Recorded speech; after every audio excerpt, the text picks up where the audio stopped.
Good evening guys. તો તમે જોઈ શકો છો બહુ સુંદર બુદ્ધ પૂર્ણિમાનો ચંદ્ર તમે જોઈ શકો છો. આજે 1 મે અને 2026 છે.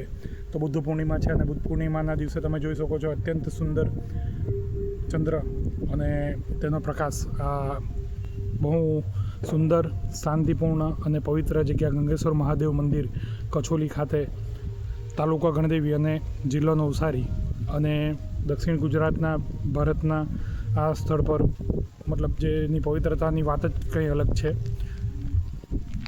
બુદ્ધ પૂર્ણિમાના રાતે અત્યંત સુંદર. ઓમ નમઃ શિવાય.